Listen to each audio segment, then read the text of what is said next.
What changes a man? What drives somebody to political violence?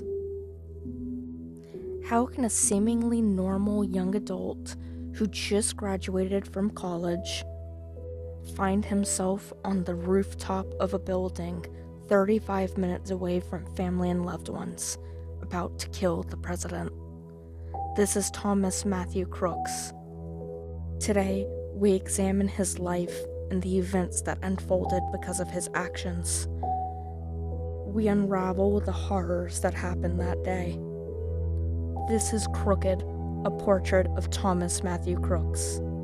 If you like crime, criminology, and human nature as a whole, please subscribe.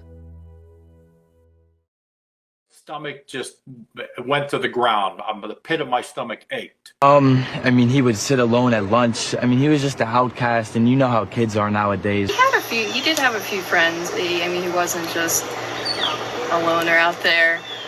Thomas was a quiet kid unless there was something that he was passionate about. He's pretty quiet. They seem like nice people, though, honestly. They really do. They wave, neighborly. He was an odd kid, but I didn't have any issues with him or anything. I believe evil is what overcame Thomas. But who was Thomas Matthew Crooks? Thomas Matthew Crooks was born September 20th, 2003, to Mary Frizzy and Matthew Crooks. He was born and raised in Bethel Park, Pennsylvania. Bethel Park is a well-to-do area. The average income of somebody living in Bethel Park is around $53,000 a year, and the average age of their citizens is about 43. Bethel Park is home to 33,000 residents. The majority of Bethel Park is 97% white, with 1% African, 1% Asian, and the rest making up of Native American and Pacific Islanders. There are equal numbers of children, teenagers, and adults in Bethel Park. However, due to them only having a local community college, it seems as though most young adults move elsewhere for education and the early start of adult living. However, it is fair to assert that familial ties bring families back each year, as these young adults do end up moving back home. One of these families are the Crooks. Thomas Crook was the younger brother of a sister named Katie, born in 2001. He, his sister, and both parents, Matthew Crooks and Mary Elizabeth Frizzy, have always stayed in the Allison Park area of Bethel. Matthew and Mary come from similar backgrounds, with both of their fathers being in a branch of military and serving through at least one war. Both had 3 siblings in total, and both had siblings in the medical field. They themselves are very much alike and got their license to practice therapy within months of each other in 2002. Very few facts are known about Thomas's childhood. It is suggested by Thomas's employer that Thomas did not have a criminal history as a young adult or in his youth. His employer described him having a clean bill of history, though if he did get in trouble in his youth, it may be locked behind juvenile record laws regarding criminal justice. We have not been able to find any records of the Crooks family ever coming into contact with law enforcement in a negative manner. As far as his youth goes, from the outside, it looks as though his family life was stable.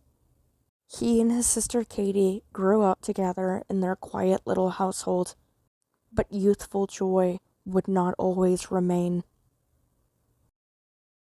During the decade of the 2010s, death would follow the Crooks family like a plague. Over the span of 9 years, Thomas would lose 7 members of his family. Doing the math, it shows that he would lose a family member every 275 days for an entire decade.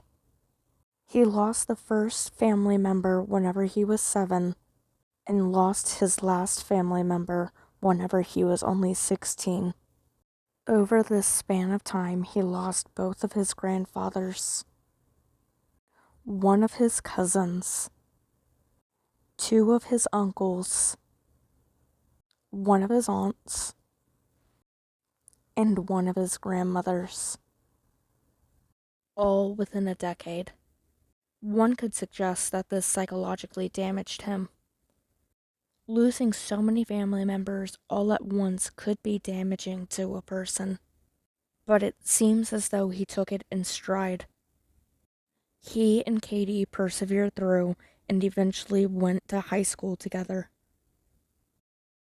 The 2 siblings seemed to be anything but shy, especially Katie.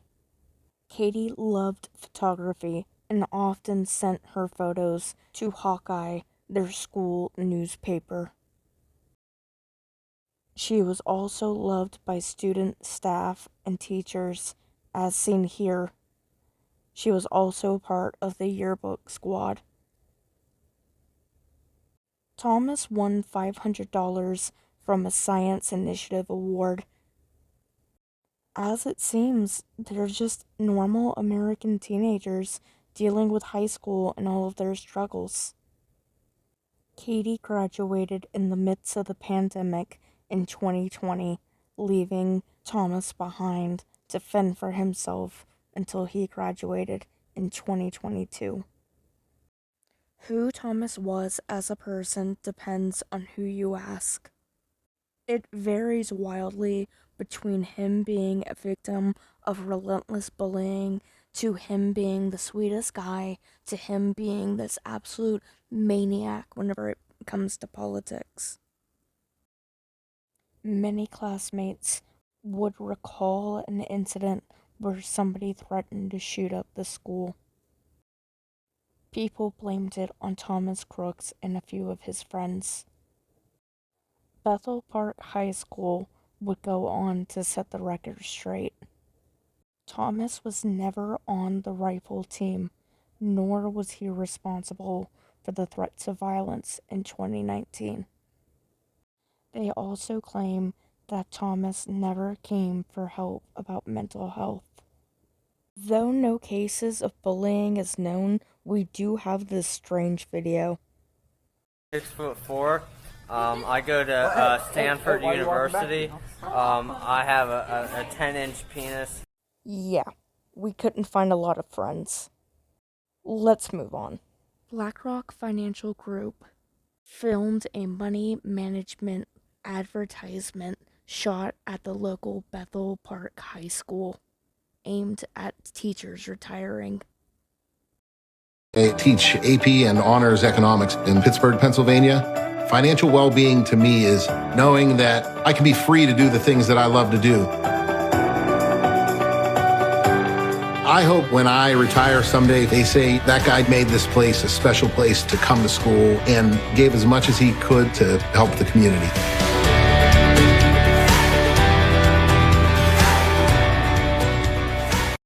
We also have this local news report that shows Thomas Crooks explaining a computer to one of his peers. 2 pins, so it's like, and then it's going to say GPIO dot falling, so that's basically going to detect if the signal is decreasing. And then if that's our function we just created, we just called it switch. To this. There isn't much on his high school life. We know that he missed school in 2020 to 2021, came back for fall 2021 to spring of 2022, where he graduated. However, he declined to have his senior photo taken. We don't know much of what happened between graduation and July 13th, 2024. We do know that he is a registered Republican, but he strangely made a donation to Act Blue, which is a Democratic project. If you doubt the authenticity of this, please visit the Federal Election Commission's website. Thomas just graduated from college. He had just graduated in May of 2024 with an associate's in science engineering. It was alleged that he attended a weekly book club, but no members of said book club have ever reached out. Thomas Crooks paid $95 to join Phi Theta Kappa, which is a fraternity at Allegheny County's community college. The members of this fraternity say that he was not an active member. I just realized that his fraternity Sigma looks just like Donald Trump, and I'm not able to unsee it. He was slated to go to Pittsburgh University this coming fall. He had also been accepted into Robert Morris University. Meanwhile, he was working as a dietitianary aide at Bethel Park skilled nursing homes. Coworkers described him as sweet and always willing to help. Eerily, he had asked for that July 13th off and told his employer that he would return. He would go on to drive over 45 miles away from his home, from everybody he knew and loved, to pull off one of the largest assassination attempts that we have seen in quite a while. He would leave his house at 9 a.m. and arrive at Butler around 10.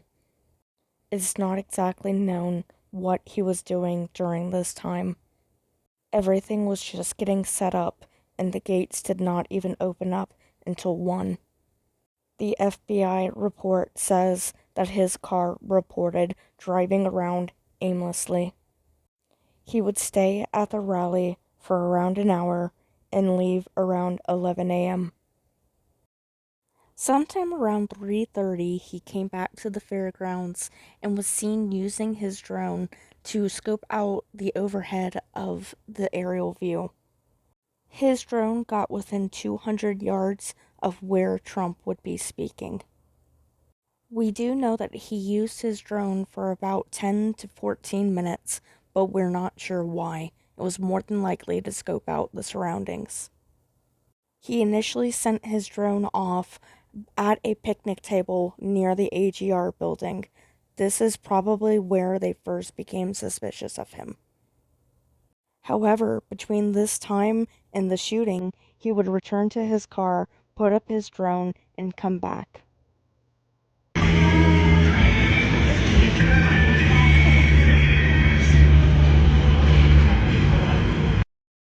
It's now 6:05. Trump was supposed to start speaking at 5. We wonder why it got pushed back. Fighter is a great, great gentleman, so we're going to bring him up for can we bring him up for a couple of minutes later, a little bit later? All right, you get ready, McCormick, you get ready. I'll get you up here.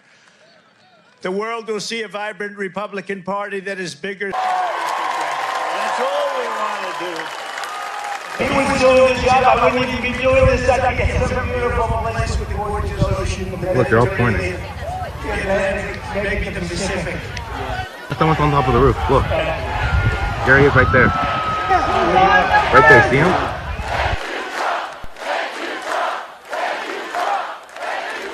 Instead, I'm here with you fighting like hell to get a senator elected and to make sure we take back the White House, because if we do, we're going to make America better than ever before. We're going to make it. And it's not easy, because we have millions and millions of people in our country that shouldn't be here. Dangerous people. Criminals. We have criminals. We have drug dealers. We have people that should not be here. And it's much tougher than if it happened. We had the strongest border ever. In recorded history, we had the best border. In fact, if they could ever put up a chart, I don't know if they can do it. Do you guys have access to that chart that I love so much? You don't mind if I go off teleprompter, do you? Because these teleprompters are so damn boring, I try and explain that. Oh, it is? Wow. You guys are doing it. They're getting better with time. My guys. Take a look at that chart. Take a look at the arrow on the bottom. See the big red arrow, right? So that's when I left office. That was the lowest point, and that comes right from the government services, comes right out of Border Patrol. Take a look at that. So that arrow is the lowest amount of illegal immigration ever in recorded history into our country.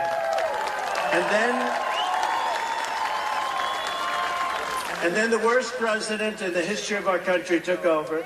And look what happened to our country. Probably 20 million people.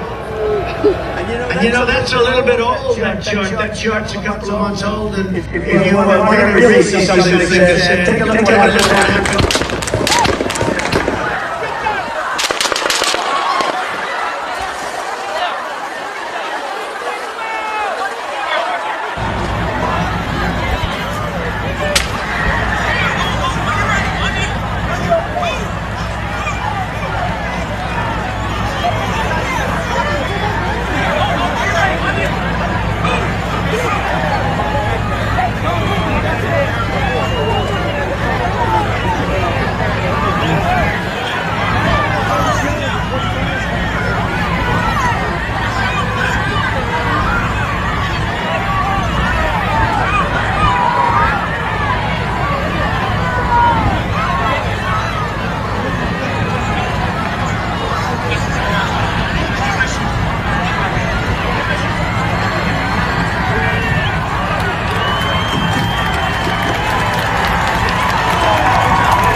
The shooting claimed the life of Corey Competore, aged 50.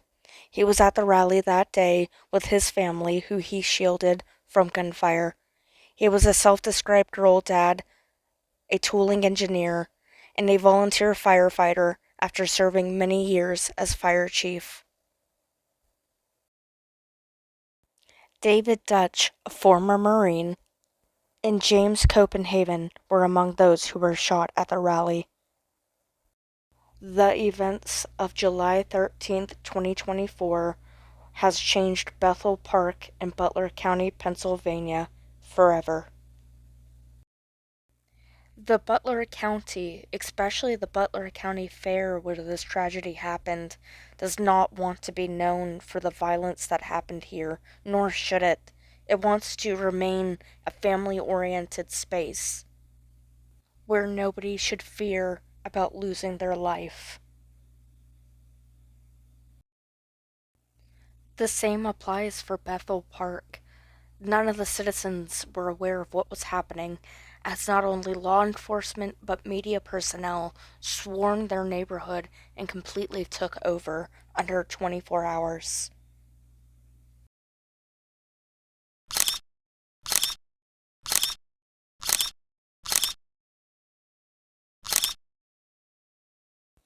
This once quiet suburb was quite literally swarmed and taken over overnight. I've lived in this neighborhood for like 22 years, and when I first heard it on the news, on the television last night, I was like, totally like, no, they have to have it wrong. That can't be. That just doesn't make sense. And I saw police vehicles. They showed it on TV, and I thought they must be investigating something else. And then this morning, I woke up and I found out it was true. I've lived here since 2018. It's a really nice neighborhood. It's quiet. It's great for raising kids. Their heads were spinning, and rightfully so, because how can a quiet day like this turn into an ending like this? Talk death to me investigated. But to be able to partially explain what happened, we have to rewind and go back to that day. This aerial photograph taken 2 weeks prior to the incident shows the vulnerability of the AGR roof. One thing is very clear, you did have to go through security to get into the event. Not only did you have to sign up beforehand, but you had to go through a metal detector to go through to the fairgrounds. Here's an example. To be able to gain entry to the fairgrounds seemed pretty streamlined and straightforward, but what was it like actually in the fairgrounds? Well, chaotic and almost suffocating. But people did make the most of it. Once you're past the metal detectors, there are virtually no cops. There is no Secret Service out and about. There are just hundreds, if not thousands, of people gathered together. This singular video shows 3 vulnerable spots that could have been easily manipulated by any bad actor. The water tower was not covered, the snipers entered much later, and there was no watch guard on one of the closest roofs. You can clearly see 2 snipers behind President Trump. Apparently, one looks to be looking through binoculars, while the second one appears to be looking down at their phone.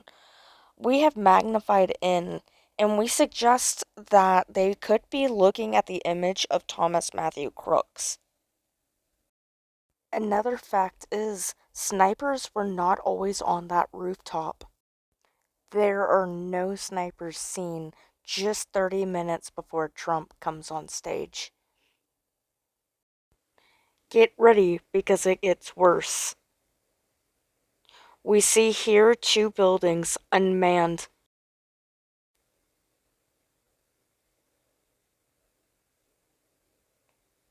A second rooftop unsecured.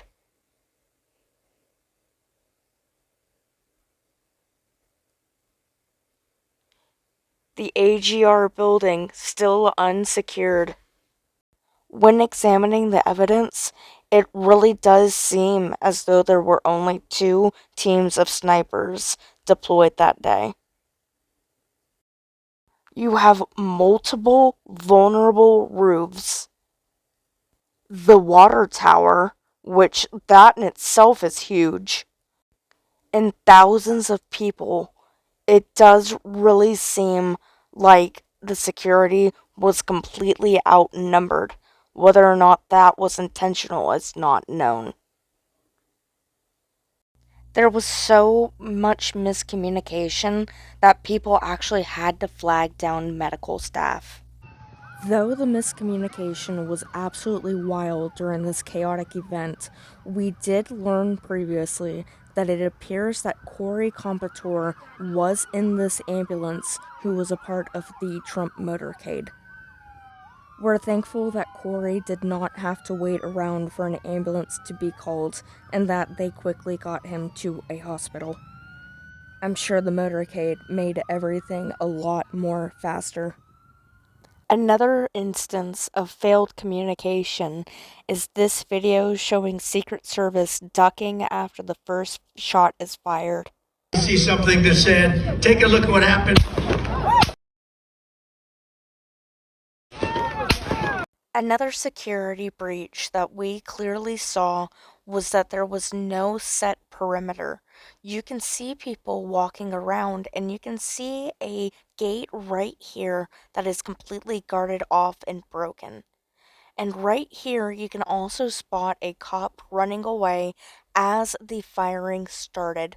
We put it in slow motion to show how he changes direction. Another security violation is that anybody could slip in between the cracks of that broken gate.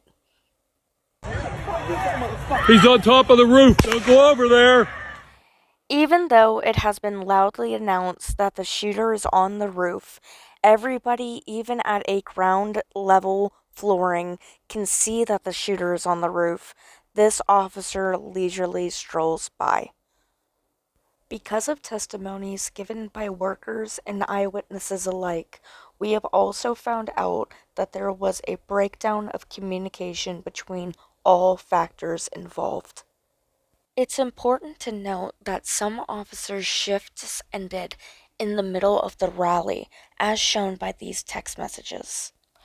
We do not currently know what it means by they snuck in and parked by our cars, but we do want to mention that Crooks did show up with a van and that Secret Service was using SUVs and vans. This message was sent around an hour and a half before Trump got on stage. Trump's team claims nobody told them about the suspicious man. This photo set was taken at 5:14 p.m. and shows Thomas Crook what appears to either be his phone or his rangefinder. It has now been an hour since Thomas Crooks was first put on the radar. Still, nobody has called Trump's campaign managers or any of his security. This means that between 5:40 p.m. and 6:07 p.m., Thomas Crooks was unspotted by professional police. However, he was spotted several times by the general public. He took 2 minutes to walk across the roof. How did nobody inside hear that? Was there anybody inside the AGR building at that point? At 6:07, James Copenhaver accidentally films his own shooter. 6:09 is when the women start screaming, and 6:11 is when the shooting starts. This guy's raging. We have now established a timeline of events. Thomas Crooks was first spotted by an authority figure at 4:30 p.m. from inside the building. They then lost track of him. By 5:02, you see plainclothes officers and clothed officers starting to move people out and away from the AGR building. Did these people pass security? Did they just show up? It's outside of the perimeter. At this point, an hour has passed and nobody is on the roof. You can clearly see a whole bunch of police officers casually scrolling through the ground. It appears by this time they have given up trying to get everybody out of this particular location. Though the time says 6:10, this is more around the lines of 6:08 based off of what has been heard. There is audio, but I have decided to turn that down for the time being.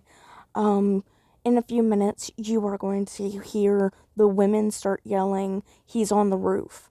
But instead, right now, they have nobody trying to climb the roof. Instead, they have people on the ground position looking around. Maybe they believe that Crooks is still down and about somewhere. But then you pan over and you see an officer standing on a picnic table to try and get an advantage of instead of just climbing a ladder to get onto the roof.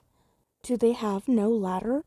Later in this video, we will examine that there were only 2 ladders used that day to access the roof, and neither of them are Crooks. We will get into that later. If they're aware that somebody may be planning an attack, why are they not calling everybody out, telling them, "Get out, move"? They're just telling people that they're trespassing rather than being honest and saying, "We lost track of somebody." So here we have an accurate portrayal of where everything was. We have a suspicious backpack and bike by the parking lot. And we know that Crooks' photo was likely taken here. But during all of this, where does his van come into play? We know that agents were parked outside of the AGR building. But where was his van?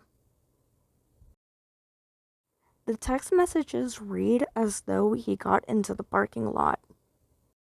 But this screenshot here shows an entirely different story. This house was a block away from the AGR building. What could they have meant that somebody had followed their lead whenever Crooks' car was almost an entire block away in front of some poor woman's house? Though this image is blurry, you still can see his tags. I bring this up because of the little mountain that you can see right there. That's an Arizona license plate. You are seeing those mountains in that image. For example, this is the average Pennsylvania license plate.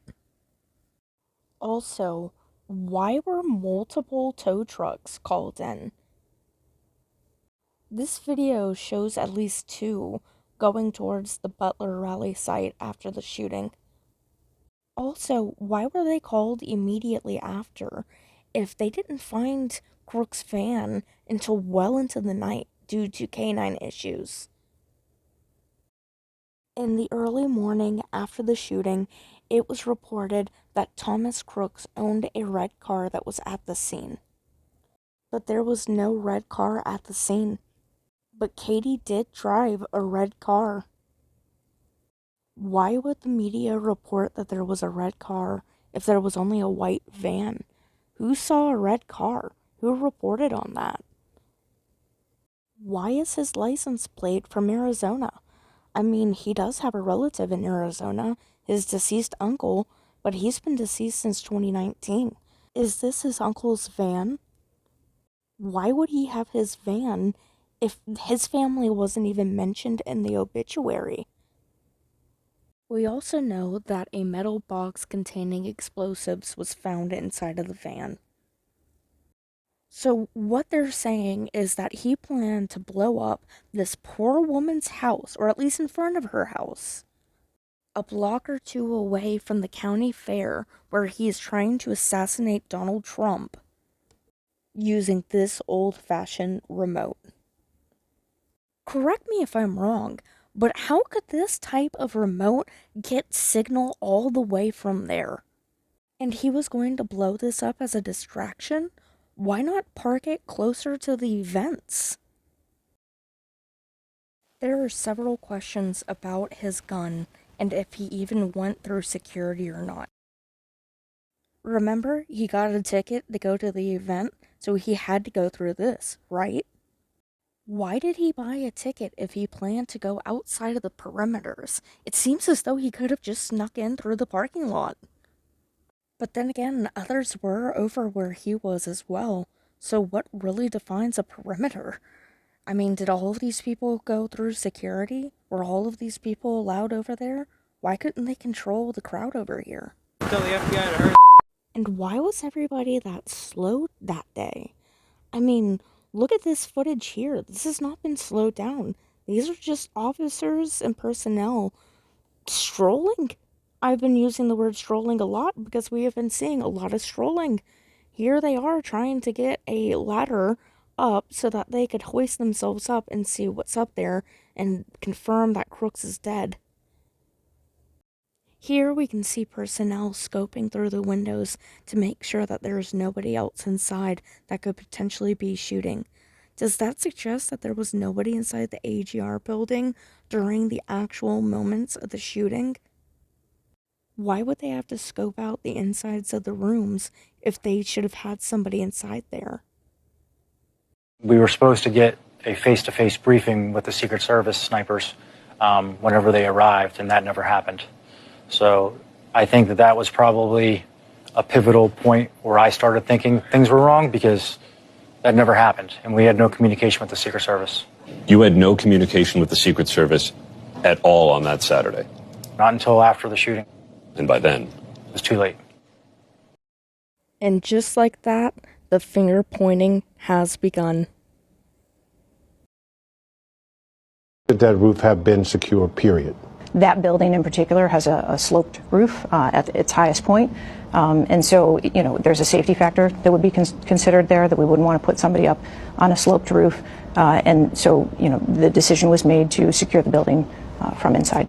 Secret Service did not sweep that building themselves because they say that was outside of the perimeter and that local police were supposed to secure that area. The federal agency noted the area was outside their designated parameter for protection. The building complex from which Crooks fired his shots was outside the perimeter controlled by the Secret Service. The feds enlisted local law enforcement to patrol and secure that outside area. We have an operational plan that details all that.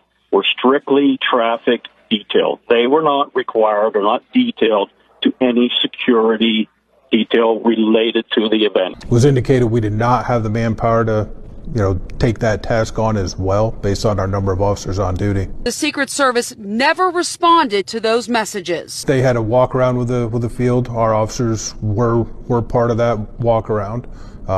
Several buildings were identified as areas of a concern, which it did include the AGR building. The Secret Service is solely responsible for the design and the implementation and the execution. And so we just became part of history, not in a good way. Corey Compatore, aged 50, was a 10-year veteran. He was a dedicated girl dad to 2 daughters and was the love of the life of Helen Scott. His daughters recall never needing for anything and about how excited he was to go to the rally. He was always a family man and shielded them as soon as gunfire rang out. Corey's funeral was attended by hundreds of people. He was pulled in his old fire truck and was greeted to a parade of EMS. The funeral was also live-streamed, bringing in hundreds of thousands of other viewers who wanted to pay their respects. Corey was a retired firefighter and was known as Fire Chief. He was a life taken way too soon and will forever be missed.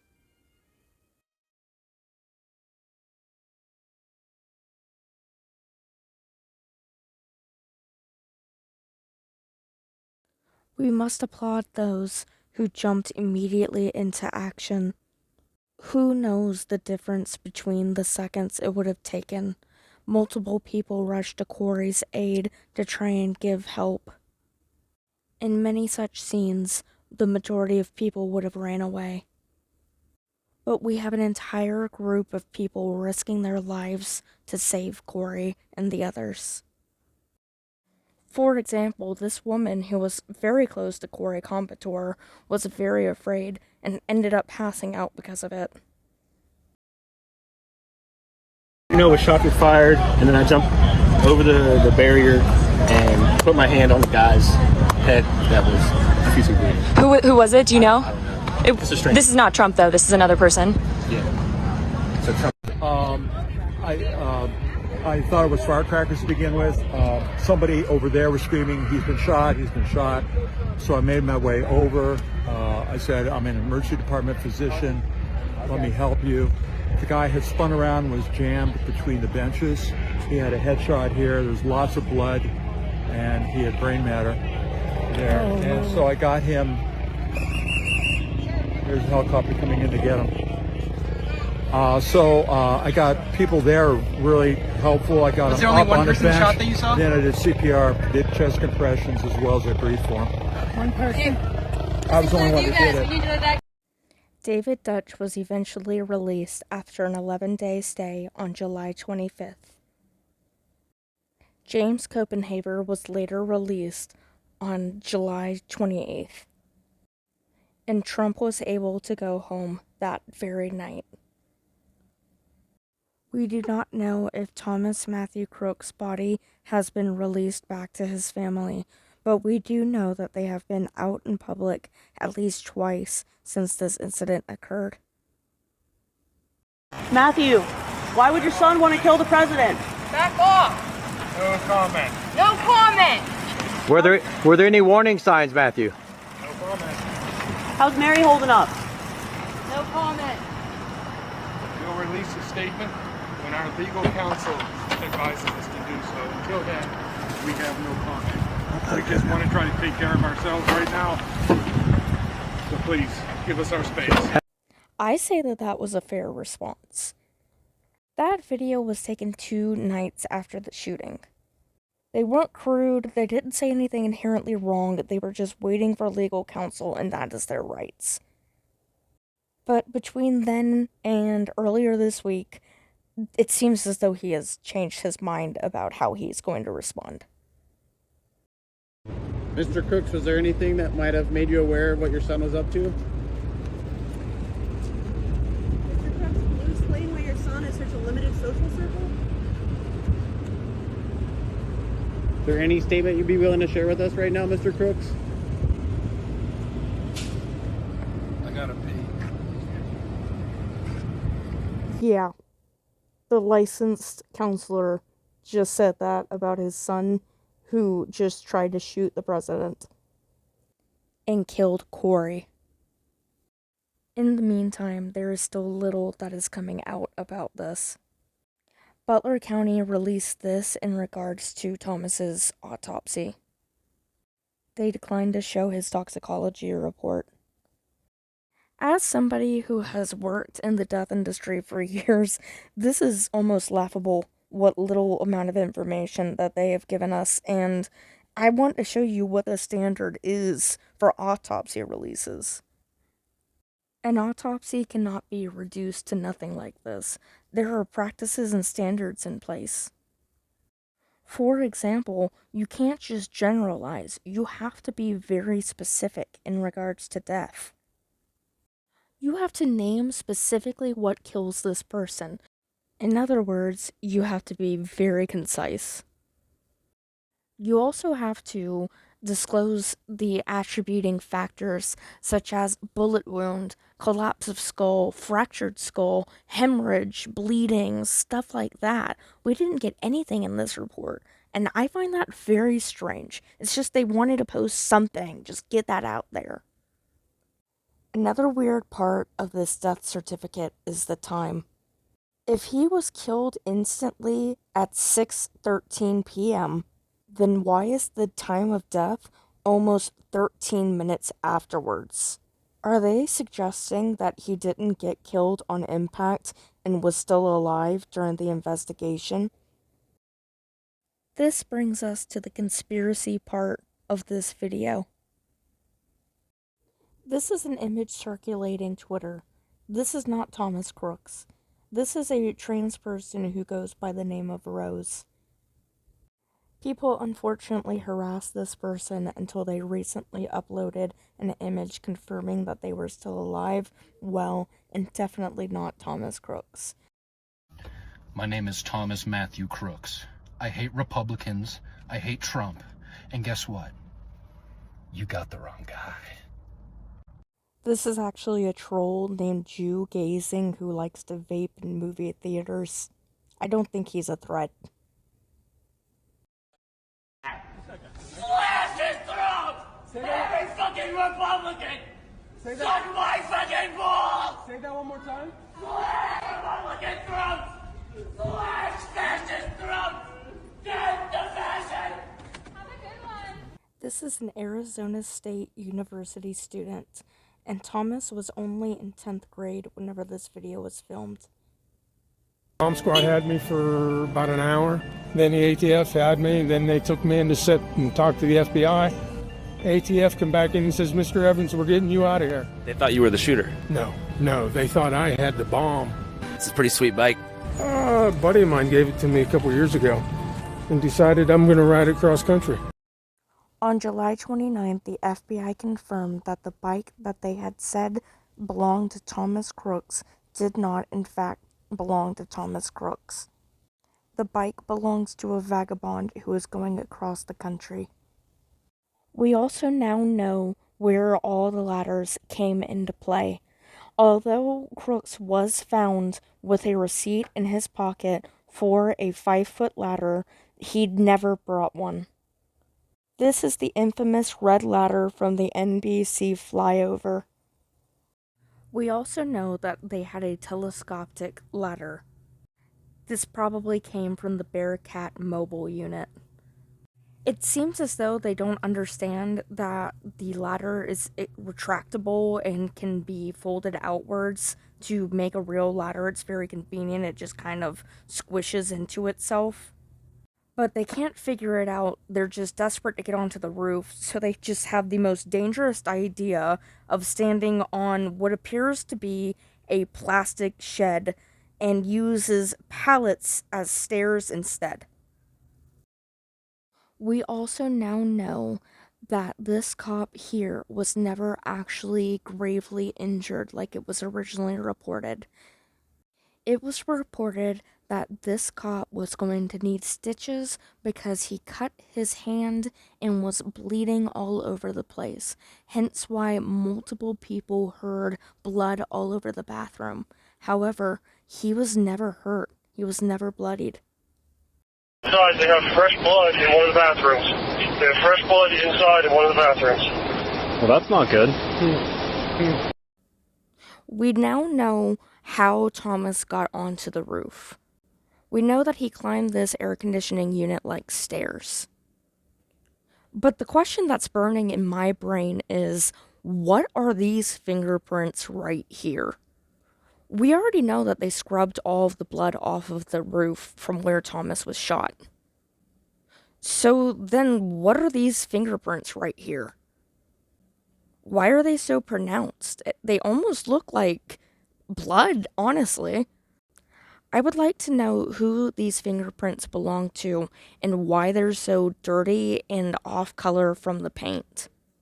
I want to know if that's dried blood and why it would be there if Thomas Crooks never came off the roof. Thanks to DJ Stewart, the man who was unlawfully detained during all of this, we know that allegedly Thomas Crooks changed his clothing. Hair right down to his neckline, shorts and a t-shirt, and then he changed his clothes at some point, is what we're told. Oh my God. So they're like, it doesn't matter what you're wearing, you look anything like him, we're grabbing you. You know what I mean? The changing of clothes comment is very important because of this video shot at 11 a.m. at the rally. It shows what appears to be Thomas Crooks being followed by about 3 cops. It has never been confirmed if this is actually Thomas Crooks. We conclude this documentary with questions. Why did Katie's car get reported if Katie wasn't at the event?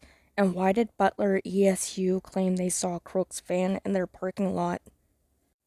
Why were they trying to get the crowd to disperse over an hour before the shooting?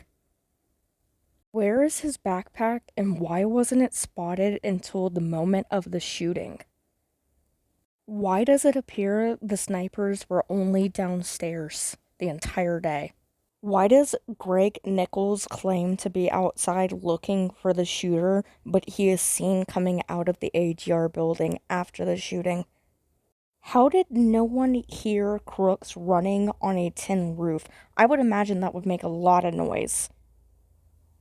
Why did it take a good 10 minutes to get on the roof whenever there was access from the inside? Someone could have easily fit through this window.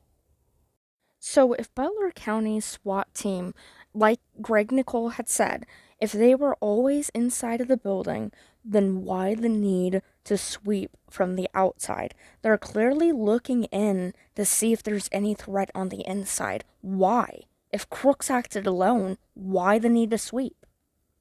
Almost immediately after the shooting, we were told that a Butler County officer had cut his hand and that is why there was blood found in the bathroom. However, the officer that they said claimed to have cut their hand never cut their hand. They released video camera of the gentleman. He never had a hand cut.